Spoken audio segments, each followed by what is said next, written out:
here this morning and have this wonderful interaction with you. Last week we had Professor Abeku Blankson, who is the president of the African University College of Communication.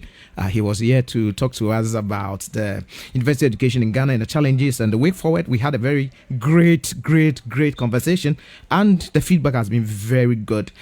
Today we have another wonderful discussion. It's about STEM. STEM. We've been discussing STEM. We did mathematics, but today we have one of the people that really have a lot of information and idea about the STEM education in Ghana. We have him here this morning in studio. We're going to be talking about STEM education and its relevance to this country as Ghana. Why STEM education? Why? So that's what we're going to be discussing this morning. I just want to tell you, this program is designed and sponsored by the Ministry of Education to help you appreciate and understand what is happening in the education sector, so that we can all be on the same page and then help government achieve the transformation agenda of education. Welcome on board. I believe that we're going to have a very wonderful show today. God bless you.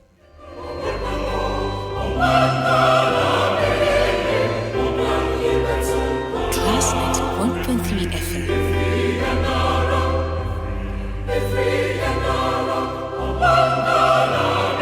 All right, so you can get in touch with us today. We just want to activate the WhatsApp line is around. Just send us WhatsApp any question you want to ask. 0500,000 202 0500,000 202, and then we can read your comments, your questions, and any suggestion that you would like to give as the conversation goes on.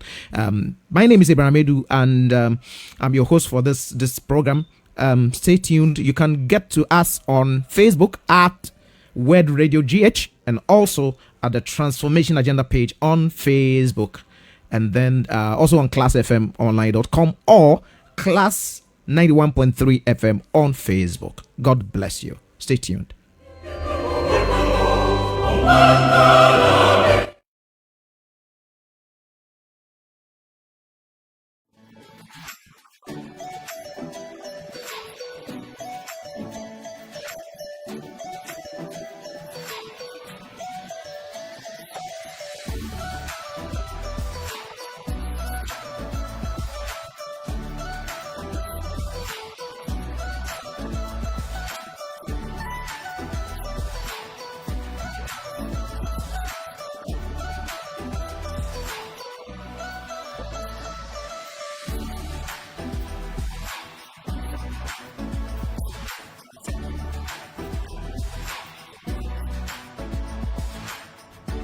Welcome to Ghana STEM Schools. These state-of-the-art learning centers have ultra-modern facilities, specially designed infrastructure, and most of all are completely smart with digital connectivity and an integrated school management system. Our school management system will allow stakeholders to be part of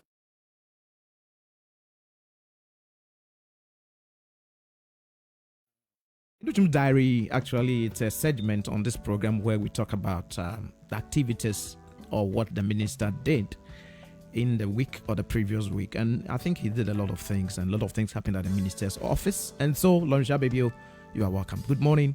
Good morning. How are you? I'm very good. Wow. Yes. You are here to talk to us about what the Minister of Education, Honorable Dr. Yaosei Duchum, has been up to Yes. the past week. Yes. I think that is what I've been doing all this while. Yeah. So, All right. yeah. So talk to us. I would say that this week wasn't really so much of a busy week.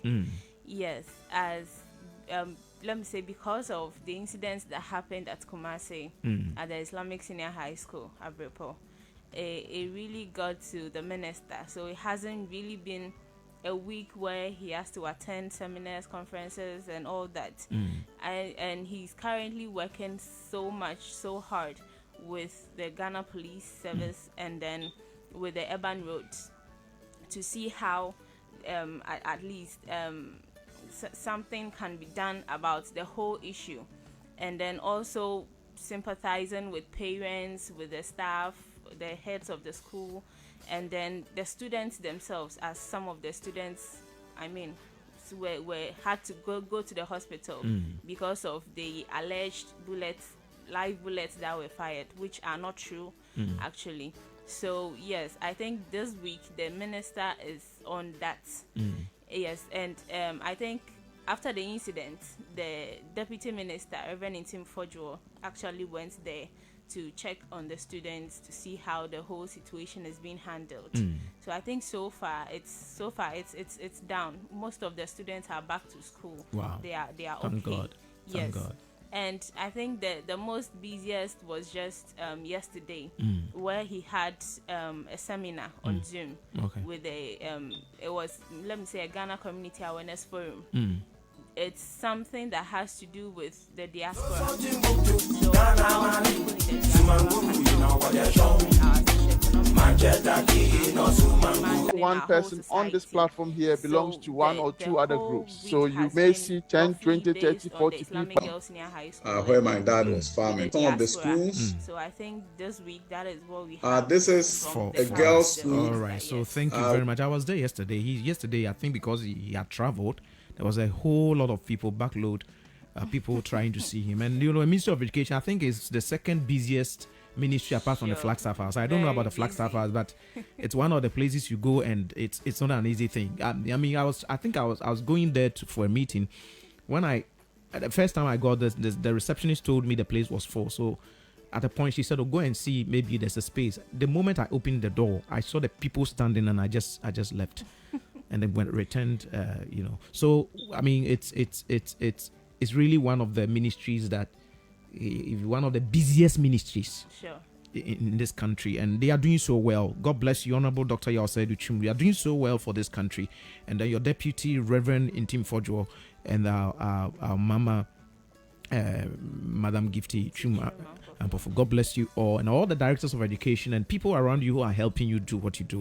I mean, we are so grateful to all of them. The receptionists, those at the car park who are directing cars, all these people, contribute to what you do in your office. I want to say thank you to everybody around you who is helping this transformation agenda of education. God bless you so much. So, Laurentia Baby, thank you very much. You're welcome. And we are grateful for you coming to share with us. We hope to see you again next week. Students, so that was Laurentia Ababy. And she was here with the Educhum Diaries.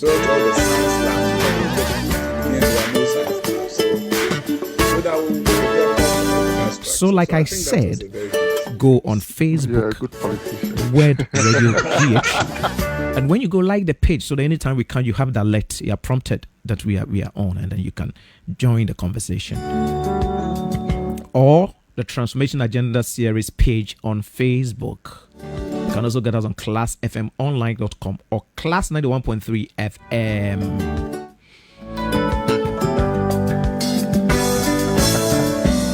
Thank you, sir. Right, okay, no, by the way, it's no political question. I just wanted to understand, because I would have thought he would be so eager to put you there straight away to get things started. We would have gone very far with 8 years. But anyway, we are where we are. Albeit that at the moment it's in your hand. So again, going back to your introduction, you said you have sponsored personally 97 people to universities. How do you do that? Is it from your personal resources or connections, or how? From friends and my personal resources. You see, I wanted to be a good example for somebody who is a champion of STEM. So I look at my constituency and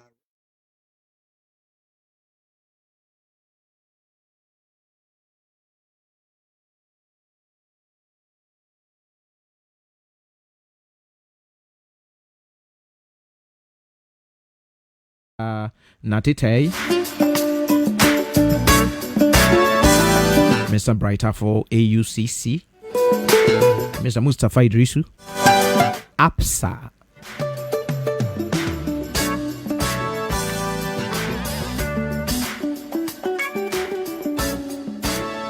Madam Evelyn Lomo, Stockport House, Achimota School, Madam Mr. Jimfi, Nana Jimfi Idrabuo, Sewa Nekwetete, Secretary General UNESCO, Ghana Commission, Mr. Beku, Professor Beku Blankson. You were here last week. God bless you.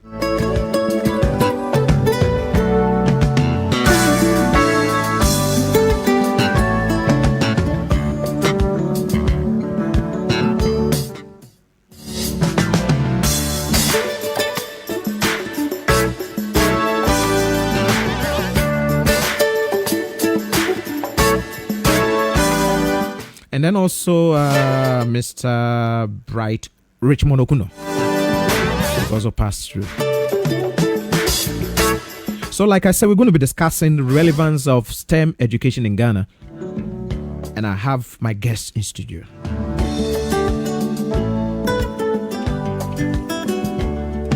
He's in the person of Mr. Aaron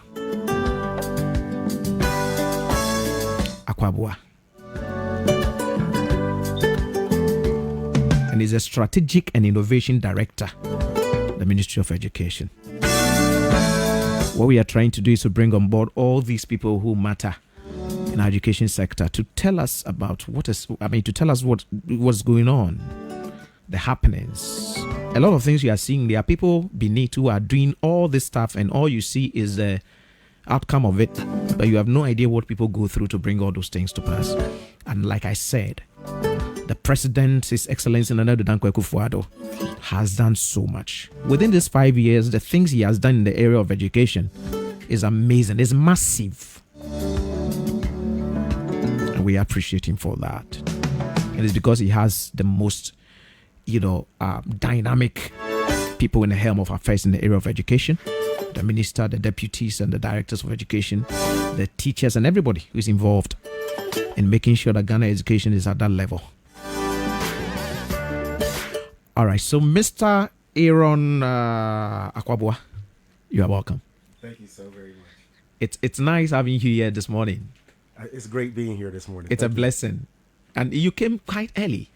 That was good. I mean, when you see, sometimes I think this thing we should all learn. That I remember when I went to Rabodef, when we were finishing the last day, Mrs. Tommy Anna Forson, that's Nana Yejari, she told us that nobody in this country should use traffic as an excuse for being late for work. And so, I don't know where you're coming from, but at least you came quite early so that you beat traffic and you be here. This is how the minister works as well. I remember I have a picture of him. When I had a program and I invited him, he'll be here 6:30. He's here, and he will wait until the program starts. He never came and said, "Hello," call and say, "I'm on my way. I'll be there in 5 minutes." And then you have to be playing songs and be talking. I mean, things that are. But thank you very much. I think this is a discipline. This is something that we should all learn from. Congratulations. God bless you. All right. So how are you? I'm very, very well. Like I said, it's a blessing to be here this morning to talk to you and talk to the people of Ghana about the wonderful things that are happening in our education system. Great. And to be able to let all know. I really want to come back to your point of what His Excellency has been doing during his presidency, the people that he's put in the right places, the support staff, and all of the 400,000 plus teachers in Ghana at the primary, secondary, and tertiary levels who are doing wonderful work, and of course our families who are supporting their students on a daily basis, whether financially, emotionally, and the rest, and of course our young people who sit in the class, take the classes, and do the very best they can. Wow, Ghanaians have the best children on the planet. I believe that 100%. Wonderful. God bless you. God bless you. All right, so we'll start. Can you just tell us a little about yourself? Because when we listen to your accent, a story is told about a gentleman who went to the American embassy for a visa, and then when he got there, he started speaking some slangs, and the interviewer was just looking at him, and then the questions were just too many, so he forgot he was trying to fake his accent. Then he came back to his normal style, and then he said, what did you just say? Well, Charlie, go back, Well, for me, for good or for bad, the accent isn't fake. This is what I sound like some of the time. So my name is Aaron Kwekuchuma Akwaboah. And before I continue to talk about myself, I really want to talk about my hometown. My hometown is Equianse in the Brim North District of the Eastern Region. Great. And the reason I'm talking about my hometown is that I'm talking about educational transformation. Good. And what is done for my family and for my town, and hopefully what I can support to do for the country. Great. So like many Ghanaians, I'm very new, or my family is very new to formal education, right? And so none of my grandparents, all four of them, none of them had any formal education. Great. But they wanted to make sure their children received that formal education. And luckily, and based on their efforts, my oldest uncle is Professor Edward Chuma Akwaboah. And he was able to become one of the first people in our district to receive a tertiary degree. Great. He went to get a PhD from UCLA in California, and then become a lecturer, a professor, and an author. In the same vein, my other uncle, another Chumakwawa, said Chumakwawa is actually the current CEO for the Association of Ghana Industries, AGI. And, he's used his education to, again, serve God and country. He was just on TV, I think, last week talking about our concerns with interest rates and things of that nature. Now imagine the transformation of subsistence cocoa farmers in a small town in the Brim North District of Eastern Region. And now their grandchildren and great-grandchildren are all over the world. In fact, we have an Akwaboah on every continent except Antarctica. Education transforms people. Wow. It gives them power. Great. It gives them financial freedom. And so just want to, shout out my education people, transforms people and gives them power. And so I think that's what the president is doing now, trying to build a future, putting so much effort into education. That's beautiful. Yeah. That's beautiful. So now I'll even talk even less about myself. Very simply, like you said, I'm currently the Strategy and Innovation Director and also a technical advisor to the Minister for Education, the Honorable Yao Duchun. I joined the team in August of last year after serving as an administrator at Kip King Collegiate in California for 4 years. I also have 20 years of experience in education. I've served as a social studies teacher, a director of school operations. I've been an athletic coach. I coach football and girls basketball. I've been an administrator. My degrees, I hold a master's in education with a focus in curriculum and instruction. So that's part of what I'm doing now from Chapman University in Orange, California. And I also owed a double BA in geography and political science with a minor in history from the University of California, Santa Barbara. Okay. And so, and luckily enough, even though I spend most of my time in the U.S., I was able to attend Precinct Lagon. So for all my daddies out there, great. Represents. Wow, that's good. That's good. All right. So I mean, how do you see Ghana's education? So far. Like I was saying, we have the best students on the planet. Okay. And my comparison point is, in working for 20 years in the States, most of my students cared about education, but some of them, you almost had to beg them. Wow. They were not very in tuned, and they almost like education. They were doing you a favor from coming to class. Attendance sometimes would suffer and things. You had to create all these incentives. Ghanaian children come to class. Wow. Even sometimes when their teachers don't. Ghanaian children are always ready to support themselves and work very, very hard. They deal with things well. They're resilient. They're tough. You don't hear about fights and things like that running around and high levels of indiscipline. Of course, you can pinpoint small places. Yeah. But in general, Ghanaian students are well behaved and they're great. Great. Now, the only issue with that is Ghanaian children have even gone to an extreme with that. So my minister, the Honorable Minister of Education, Dr. Duchun, always talks about when he goes to these schools and he wants to interact. He's a teacher in chief. And he was actually my teacher at one point when I was in junior high school. Wow, that's beautiful. Yeah, I've known him for very long, right? And so he always wants to teach. He always wants to come together with young people. And he'll have his moments. He's talking, trying to engage. Any questions? How do you want to engage? Zip. And you get nothing. And he says that we've tamed them. We've made them timid. And I agree. And we all know that the quote-unquote king of the jungle is the lion. Now, if you take a lion, you put them in a cage and you tame them. After a while, even when you remove the cage bars, they will still remain tame. Yeah. We have majestic young people. We have kings and queens. And we put them in a cage. Let me ask a question. Yes, you're talking about caging them or being timid. Something might have caused this timidity. What went wrong? How did we become timid? And what can we do so that somebody doesn't repeat the same things and still creating the same timid, I see what you're saying. Well, yeah. I think some of the way we instruct is that way, right? So, is it the use of the cane? I don't know how to really respond to that. Okay. I don't have the data to say. Okay, sure. But okay. Of course, if you're using something that creates fear, yes, children don't respond well to fear and anger. So young people, when they're very small in the house, they make all the mistakes, and we try to teach them slowly and right. And so when you talk to them, you tell them why it's wrong. Maybe they'll stop doing the thing. But if you beat them like that, they stop doing everything. So the cane, I think, has its moments and its time. But even deeper than just the cane is the fact that we structure the classroom like the church. Okay. Right? Where the preacher is preaching to you and you are to absorb all. And it's great to absorb and listen. But I think it should be more like the prayer group. It should be more like the small group when we all are almost feeling the same. Right? You respect the prayer leader, but you don't revere them to the point that you can't ask a question. Okay. We've changed it and we made it so much reverence instead of respect. We replaced those two words. Right? And so you don't have to revere them like that. You must respect them. And you can respectfully challenge, you can respectfully ask questions. You see? And I don't think we've taught children how to do that. Okay. It's only extremes. Okay. It's I'm going to be in discipline and act a fool, or I'm going to be silent. There's a way in the middle though. Yeah, sure. To say, please, may I ask a question? Or please, sir, I didn't hear that well. Imagine a student who doesn't hear well, and you've placed them in the far back of the class. Whoa. They raise their hand, and you're yelling at them. You're telling them, why are you interrupting, da-da-da? And all they want is, sir, may I be replaced with Adjoa so I can sit in the front and hear you? That child will spend 3, 4, 5 years not hearing.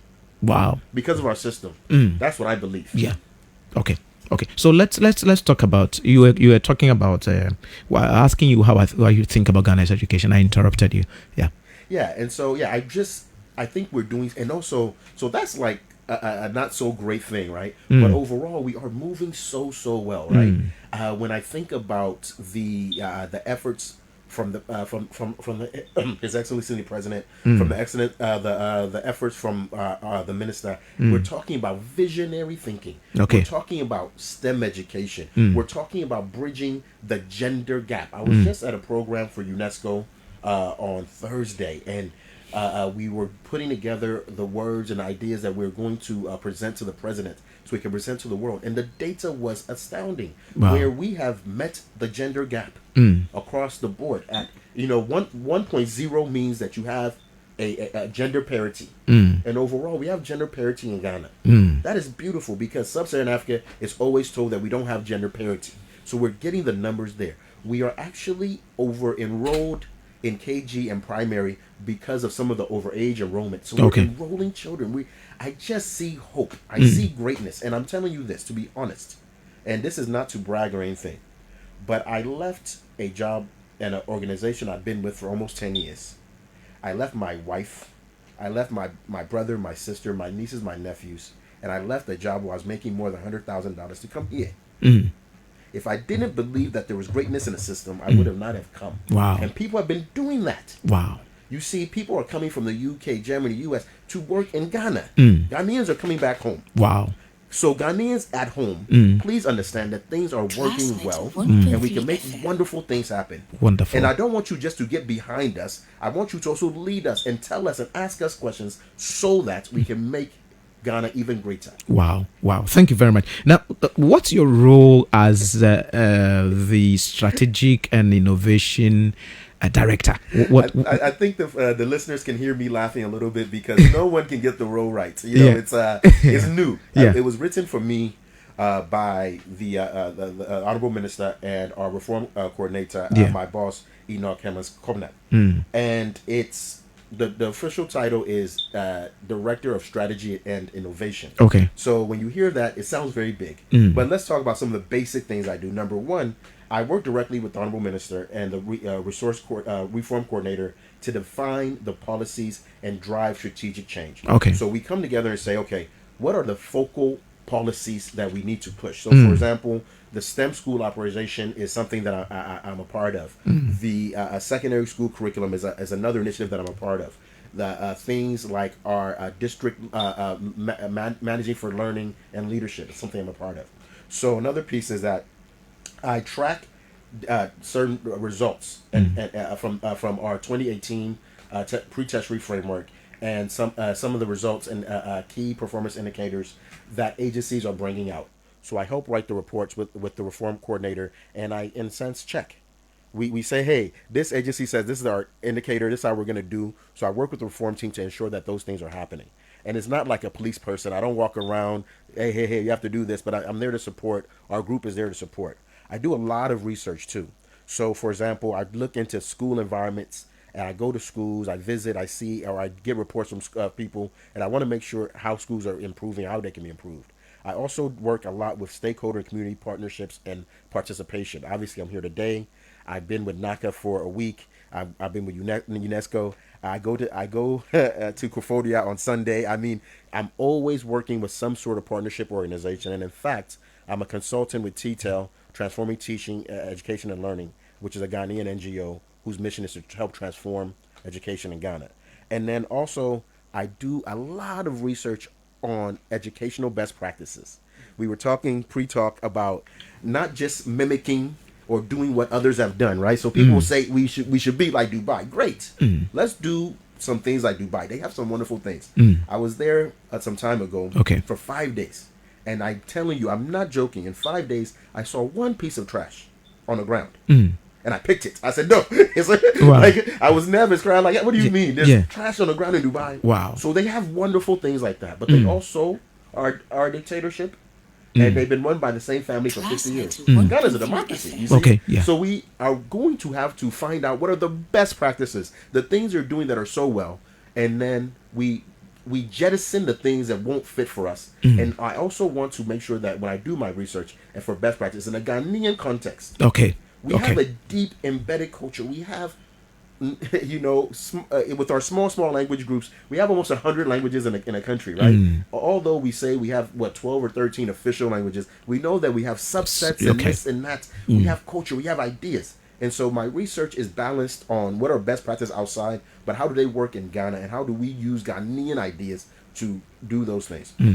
I also just, like I said, I oversee a lot of pilot programs. So if something is happening for a month or 2 or a year, to make sure the thing will work so we can make it larger, I'm overseeing those kind of things. And my favorite thing in the world is data collection analysis. Great. I like to know why. And so, like in our previous point, we were talking about at the end of the year, we'll say our church has grown. But did you take attendance on January 1st and then take attendance on December 31st? Did you see the types that you were receiving? Did you see how many youth have been coming? How many women are coming? All those things. You just feel it. I mean, I don't like feeling oleo. I like to take the data and be able to say, this is what we've done. Because that holds us accountable to the Ghanaian people. I want Ghanaians to hold us accountable for the things we say and we do, so that we do the best for them. If we hide the data, no one knows. And then, especially when it's time to blow our own trumpet, you can't blow the trumpet because you don't have the data. So that's my role. Talking about data, I had a question. Someone asked me a question if in this country we could, apart from the ratings that are done internationally, are we able to determine, for example, which school is the best when it comes to this or that, or like our universities, for example, which university in this country comes first? Do we collect data from outside, or we have a system that checks these things so we know which university is up or which university is down? I would say that there's data collection across the board, right? So, for example, there's data collection on what type of degrees are being done, right? So internationally speaking, we have to, and other organizations will say, let's find out how many science degrees are happening, right? That's how we know about our science humanities ratio, right? Currently of 40% science and 60% humanities, because we're able to see who is graduating, how long it took them to graduate, those type of things. But I do want to go back to something. I have no issue with taking data and collecting, but I really don't want us to be thinking about who's first. That's outdated thinking to me. Again, that's an opinion. It's about who is making progress. You see?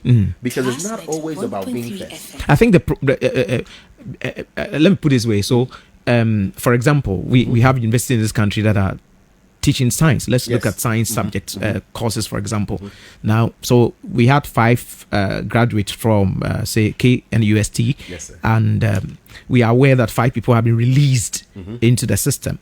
What are they doing? Are they productive? Are they working after leaving the school for 5 years? Are they employable? And so we are able to say that, well, if these people left the school, university, and within 5 years they are still not getting a job, there could be a question mark. Because I hope you get what I'm saying. I get exactly what you're saying. Good. It's that we like, and that's why I say I like the data so much, because then we have to be able to say that these 5 people did not receive a job because we trained them for jobs that don't exist in our country. Right? Therefore, what kind of things can government and private sector do to create jobs for them. And also, a big data point is not unemployment, is underemployment. The person with a PhD who's a cleaner is employed, but they're underemployed. Good. You see, they haven't met the production level or the financial level of their degree, right? So, again, GTech and our Treasury Director and those individuals take those levels of data. They're looking at those things. The data is out there. I think the biggest piece right now is the use of the data. Okay. Right? Like you said, what can I do with it? I know in Ghana, we know those 5 graduates, that 2 of them are working for government. 1 is working private. 1 left the country and 1 is underemployed. But how do we never have that happen again? Good. So all 5 are well employed and stay in the country to support God and country. Great. Thank you very much. So I'm here with Mr. Aaron Chum Akwabua, who is the Strategic and Innovation Director at the Ministry of Education. And we are discussing the relevance of STEM education in Ghana. You can send us your WhatsApp on 0500,000 2020 0500,000 202. This program is proudly sponsored by the Ministry of Education. Now let's come back to our topic for today. We're talking about STEM education. What is it about? We've had several discussions on STEM education, but I mean, in your view, what is STEM education? Why must we encourage it? We already have schools. Why the introduction of STEM education? Why?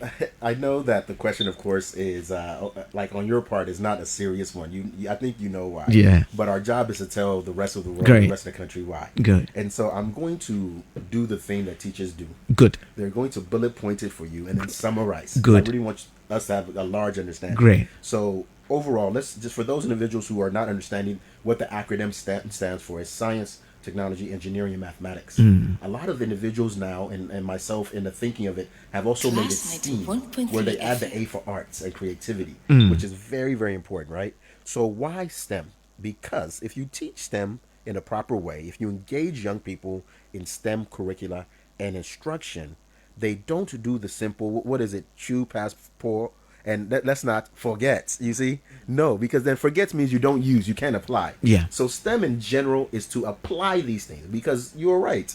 Oh, why change when we have science teachers? Someone is teaching chemistry. We've taught chemistry since before independence. Chemistry has existed forever. Why are we changing now? Biology, as soon as we had people or anything on Earth, biology means to live, right? To study things that live. We've been studying things that live forever. Why change it now? This is why. Number one, integration.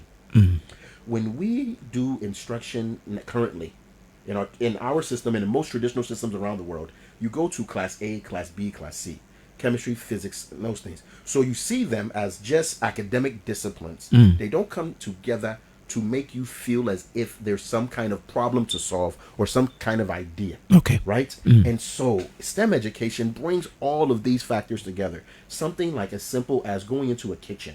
When you go into a kitchen, you have to understand that there's a lot of biology happening, right? The food and things of that nature. There's also a lot of chemistry happening. You see, a lot of people will tell you, I can't lose weight, right? Yeah. You can't lose weight because you can't do the math of the chemistry. What I mean by that is this. A pound is 3,500 calories. You see? So all you have to do every day is minimize 500 calories out of your current diet, right? If you have a current average of 2,000, you bring it down to 5,000 calories. Guess what you'll do?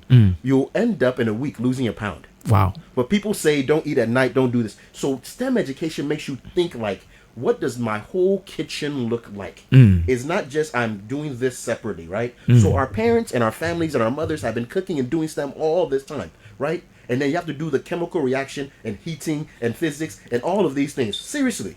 So when you think of it like that, it's integration. You don't think of it as 1-1-1. You need to solve a problem and you use the science to solve the problem. The next thing is specialization, right? As we build STEM, and let me also check a misnomer or something that I've been hearing. Okay. I've been hearing that this government and this ministry is not focusing in or not putting effort into our primary education. Yeah. And let's be honest, right? We look at programs like Gallup that are supporting some of our lowest performing schools and trying to transform them at a very direct level. We look at some of the work we've been doing with NGOs around the world to come to Ghana and support our primary schools. Yes, there's some schools under trees, but we're working on that. Our facilities people, FPMU, are all over the country collecting data, finding out what is happening at the primary level. And we're using BSTEM, which is basic STEM, right? And we're sending materials into these schools. So I'm not saying we have completely done everything, but to say that we're not putting effort or not trying or not thinking, please. You can say you don't like how well we're doing, but to say that we're not, that's not true. Anyway, specialization. By the time you finish and you go through BSTEM and you're doing robotics at a young age, when you get to the secondary school, in the STEM pathways, you actually are going to pick a career that you'll focus on. Okay. So you'll do all the core things and be well-rounded, right? But you then will then focus on, let's say, biomedical sciences. And so you'll take 2 biomedical science classes every year in addition to robotics. So then you can do what? Be able to solve our problem with kidneys. You see, STEM is what has solved our dialysis issue. At one point, if you had a kidney problem, you died. And then they did the STEM, they did the science, and guess what? They were able to create the transplant. And then after the transplant, they said, the transplant is invasive, it can hurt. Then we created dialysis, and that dialysis is a machine. Robotics is mechanics, right? Someone has a biology background, right? But then also needs a mechanics background to make that machine. They're even talking about doing something where you can create an enzyme that will actually regrow your kidney for you. Wow. What do you mean? And that's what young people can do when they specialize and take the time to focus, right? Another thing is delivery. I'll tell you, we love lecture. Like myself, you can hear I love to talk. Yeah. But if this was my classroom, if I was with my young people, me talking, for what? I would say, today's problem is flooding in Accra. We're going to break into groups, and we're going to attempt to solve this problem. The goal is, by the end of the week, you'll create a model for me. You'll 3D print this. You'll do that. Break yourselves into groups of 4, and this is your rubric. Let's try to solve that problem. And I'll just be walking around the classroom. And they'll say, Aqua, what can you help here? And I'll say, did you ask your teammates? Don't ask me. You see, Ghana, one problem we have is that we don't even know how to work together. I'm not going to be rude, but I bet you in this office here, people walk by each other and don't even speak sometimes because he's upset about this and that. Where do we learn that? We learn that in school because you have to be fast and you have to beat that guy. In STEM education, it's not just about looking up to the teacher and having that reverence because he's delivering something to you. He's not your Jesus. The academics is what you are focusing on, and you need your friend to do that. Wow. And you can also do it outside. I always hear the story of geography teachers. I have my degrees in geog, and it happened to me one time. Geography teacher is talking about mountains, right? And we don't open the window. They say open your book to see the mountain. Why don't we open the window? 1.3 You see? FM. So it's about delivery. It's about the connections of things. Making sure you are part of all your education and you're working together with a team. That is how then you can transform a society. Because the whole class did something together. When they become adults and they're working, they'll do it together for God and for country. Not to be fest. There's a difference, and it's a motivation difference. Lastly, assessment. The reason why we care so much about being sharp brain and all those things is that we test because you can remember. That is actually one of the most unfair things on the planet. I personally have a wonderful memory. I've been with my wife 13 years, and I remember exactly what she wore on our first day. Yes. I remember yellow top, blue jeans. I remember the haircut, everything. 13 years ago, I remember exactly where we were, everything. So you give me a memorization type of test, I'm going to do very well, right? What about my brother who doesn't have that type of memory, but can think highly, can put things together? The assessment doesn't favor him, and now he's stupid to the world. STEM doesn't do that. Great. STEM is about making the project. I was on YouTube. I think it was about a year or so ago, and I saw that this Ghanaian young man had made his own car. I think we've all seen it. Yes. And I was just blown away. And I was thinking to myself, someone probably said he was a Kobolo boy somewhere. Why are you going to get spare parts? Why are you doing this? He made his own car. He also made his own future. So your WASI score, your single-digit WASI score, your single-digit BCE score, is that better than a person who can make their own car? My answer is no. So again, to do this and to talk about the differences here, integration, specialization, delivery, and assessment are all different and at a higher level in the STEM education. And I also want to hit another misnomer.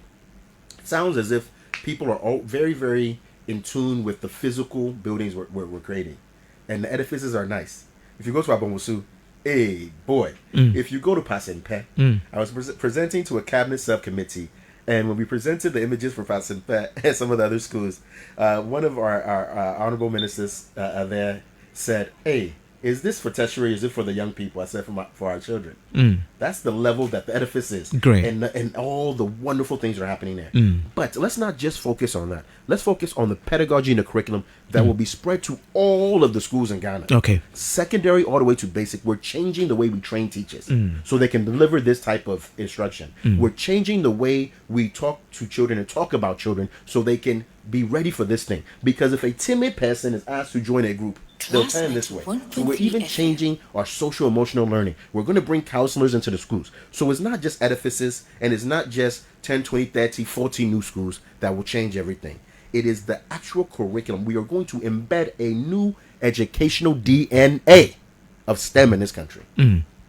That's beautiful. When you talked about the fact that we do things together as a group, and then we learn how to, go out there and also work in the same offices. When you go to university, for example, and you are given a project work as a group, and it's not like in your class, that level where you are able to supervise and walk around and ask them to give you the result or outcome of their discussions and stuff.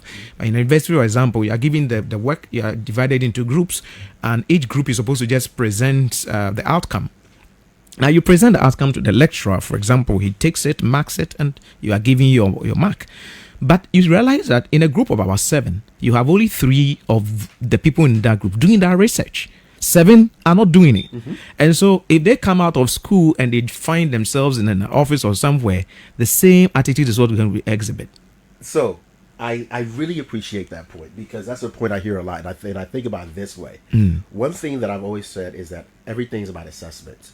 So Kwadwo did not do because Kwadwo was not assessed. The group was assessed. And also, Kwadwo did not do because we didn't train our young people from day one to not be cheated. Great. Kwadwo is cheating you. For whatever reason. I'm not saying he's a bad person, but he was supposed to do 1/4 of their work. He did 0. He cheated you. If someone was supposed to give you 25 cities out of 100 and it gave you 0 out, you will find them. Yes. So, we need to train that early on. And also, our instructor should make sure that at least 1/4 or 1/3 of our grade should be based on how well we work together. Wow. And yes, because just assess it. No one is going to do anything out of the goodness of their heart. I believe in us, and I believe in people being good. But I also lock my door, right? Ghanaians, let's be real with ourselves. You can have all the belief in the world, but you lock your door. You pray and you lock your door. You see? Because you don't want someone to come in or something bad to happen. Yes or no?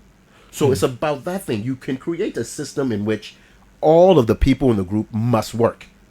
And back to your point about how it ends up even in the workplace. How are we assessing people in the workplace? Your friends who are not doing work, are you able to go to a team meeting and say, let's all be honest here? They call it black coffee feedback. Black coffee is bitter, right? It's direct and it's bitter feedback. And you say, Amma, yesterday you did not do A, B, C, and D. You see, we have to teach directness in our system. And then Amma will say, oh, this is why I did not do well, but next time I will do better. And maybe Amma will be changed and do better. But if she's not, she needs to lose her job. Another thing is we lack accountability. Ghanaians, in our whole system and also in our education system, we like to talk chow. We will talk. We talk all day and all night, but we don't hold accountable. We don't say dispassionately, no violence, no anger, nothing. You didn't do it well. Therefore, you don't get to have it. That's all. We listen to a lot of begging. We listen to a lot of, oh, no. So, say, the project is due at 9 p.m.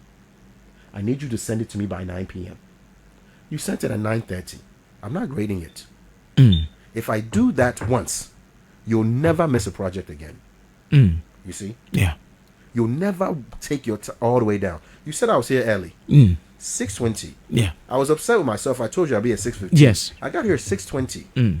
I left AH Hotel, and I knew how to time it. I used the phone. In today's world, all the technology, right? Yeah. So I'm answering this question to say that we need to hold ourselves accountable to high standards, and not say that our standards are coming from some other place. Every time I'm early, every time I speak well, every time I'm articulate, someone tells me I learned that in the States. No, I learned that from my mom and my dad. Kwame Asare Nechemesai. Why? Auntie Julie Nechemesai. My family taught me to be on time. Right? Ghanaians taught me to be on time. Ghanaians taught me to respect myself. Ghanaians taught me to assert myself. It may have been refined there. Okay. But let's stop acting as if we don't have those qualities here.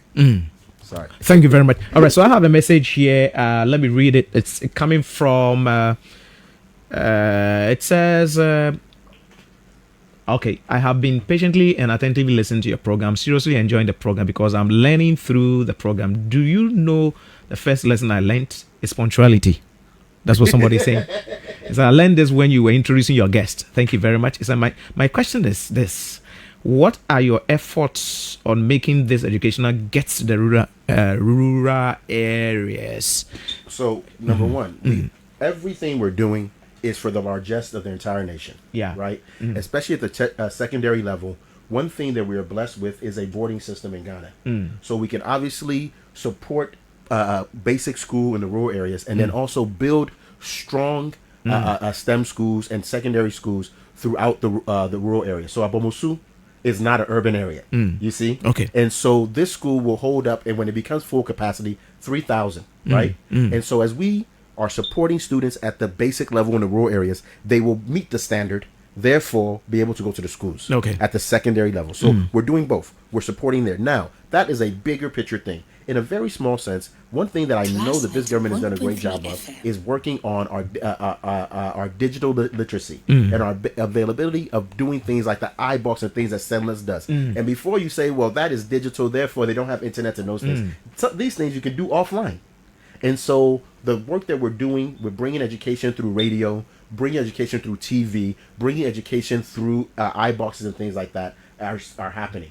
And of course, we're always working with our development partners, with UNESCO, with our NGOs to provide more funding and work there. Also, obviously, our pre-tertiary department also has a section, has a part that is primary based and also rural based, right? So in addition to even talking about our rural people, we're talking about out of school children, those deprived people. So I know that's the next question. How are we working on deprived communities across the board? And so we have a focus.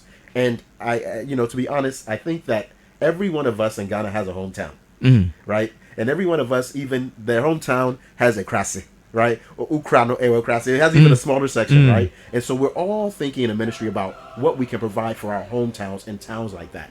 So that is the long answer. All right, thank you very much. All right, so you are listening to the Transformation Agenda series on education. I'm here with Mr. Aaron Chum Akwabua, who is the Strategic and Innovation Director at the Ministry of Education. Our phone lines are now activated. You can call us on 0302 20 80 80, 0302 20 80 80. Just call in and share your views with us on what we are doing. We just have a few minutes to go. Give us a call and let's talk. All right, so we are looking at the STEM schools. What kind of teachers do we have there? Is it the same teachers that are teaching the secondary school, or they are specially trained teachers? So what will happen with the schooling is that obviously GES deploys teachers, right? Okay. But they're going to deploy teachers based on high-level science qualifications and also a full interview process. And NTC trains teachers. So we're coming together. So the three of us are going to almost like a triangle, right? Ministry with the policy, NTC with the training, and then GES with the implementation. Also, I forgot, it's actually a square because then NASIA will do what? Inspect. So the same processes that we have for our teachers, but of course higher level training and different training so they can do what we're asking. Okay. So you've already trained teachers for the STEM schools that we have. We're starting the process. So yeah. Oh, okay. Yeah. Okay. All right. So okay. So the schools, the STEM schools that we have, you visited some of them. Yes. What's their state? Oh boy. So Abomosu is done. We have some students there. My favorite one is Busumtre Girls STEM School. Wow. It's a smaller campus. It is drop dead beauty. It's so gorgeous. And Wow. the young ladies are happy to be there. Their labs are wonderful. So what they have is they have their different, like they have the chemistry lab, right? With their Bunsen burners and things like that. Biology lab that is equipped, all labs are equipped digitally and physically, right? So you'll go in and you'll have your Bunsen burners and your beakers and all those type of things. But also you have your computers, your laptops, and then each classroom has something called a smart board. And those smart boards are like, it's a whiteboard, but it's actually a gigantic computer. So it's not just a screen, it's a computer. It has its own projector.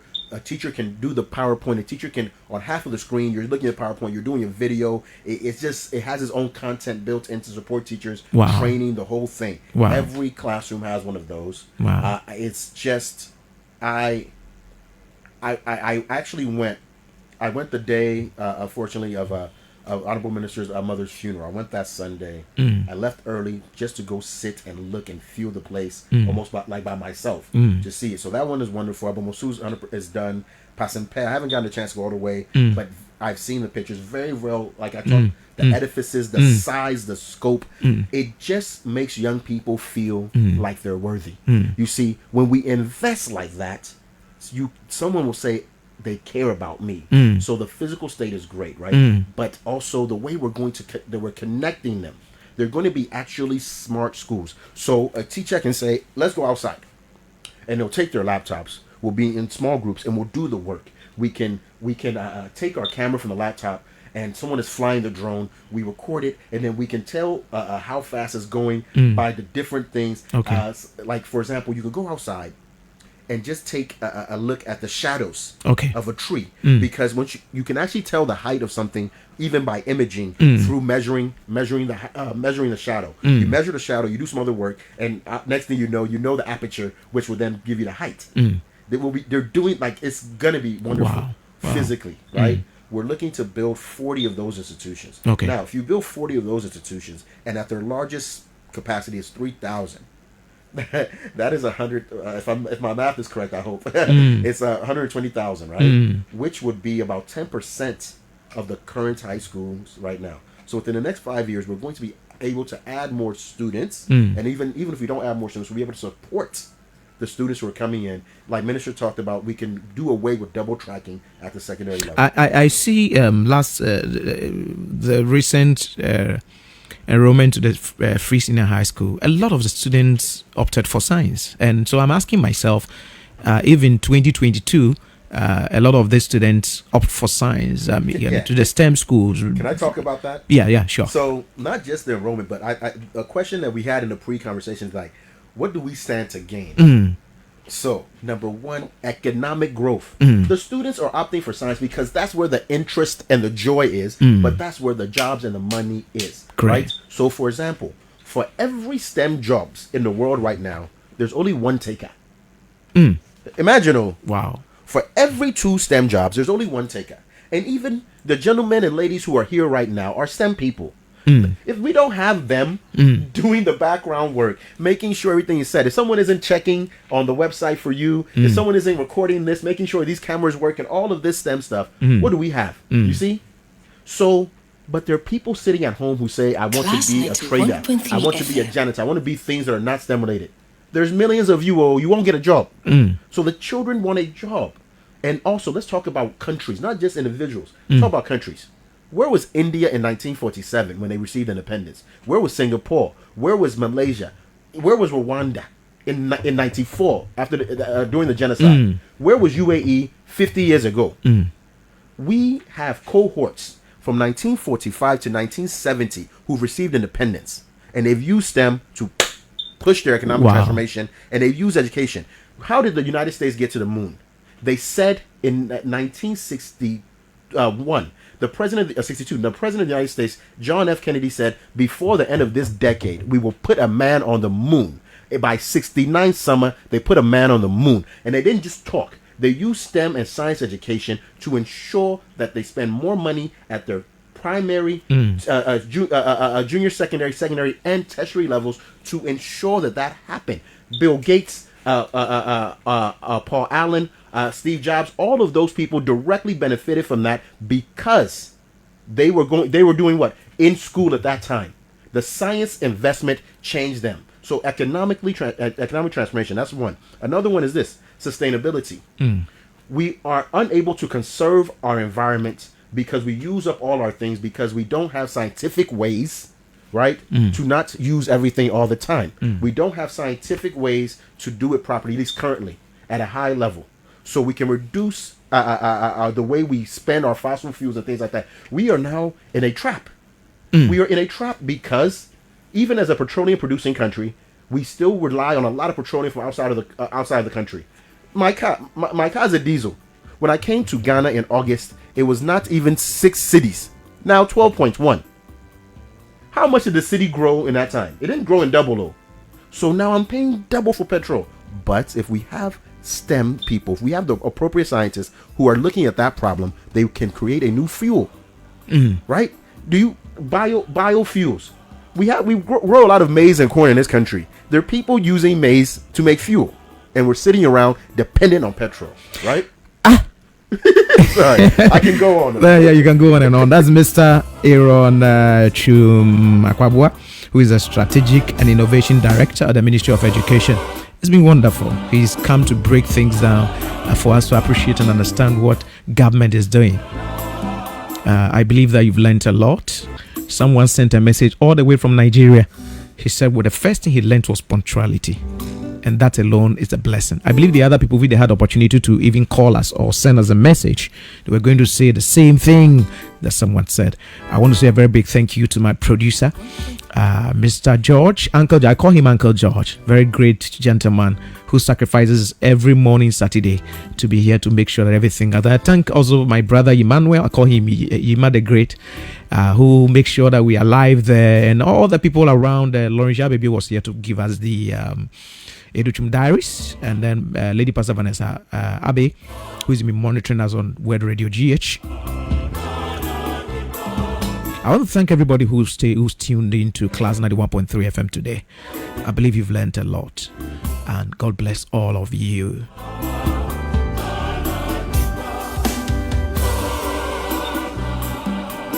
Madam Mona Lisa Ama, God bless you for your motivation and encouragement. God bless you. Honorable Dr. Yao Seiduchun, wherever you are, God bless you. Great man with vision. I believe you love this country, and that is why you came. Just like our brother Aaron also came to help this country. The same thing you did. I can see the stories are almost the same. God bless you so much. And all the directors of education, we say God bless you. God bless everyone who listened to us this morning. Those of you who send the messages, and those of you who are trying to say we have some challenges. But all the same, God bless you. We're going to see you again next week. I am Abraham Edu. God bless you. Stay safe and be good.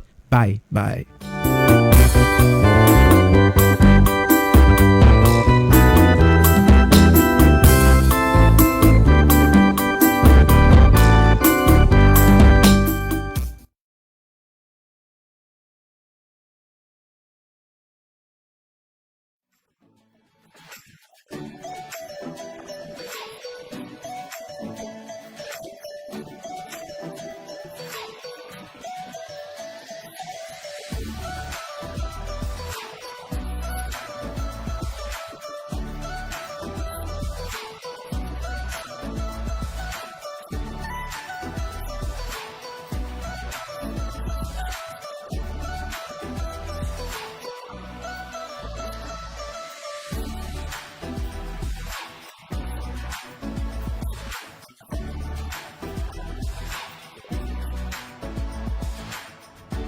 Welcome to Ghana STEM Schools. These state-of-the-art learning centers have ultra-modern facilities, specially designed infrastructure, and most of all are completely smart with digital connectivity and an integrated school management system. Our school management system will allow stakeholders to be part of the learning experience like never before. Amazingly, students, parents, teachers, administrators, and even the Minister for Education can access educational tools, demographic data, and school trends with a click. In addition to some of the most magnificent edifices and connectivity on the continent, Ghana STEM schools will feature expert STEM instructors, world-class laboratory equipment, and in the first for public education in Ghana, we will introduce STEM career pathways including computer science, aviation, aeronautics, engineering, biomedical science, and global studies. Students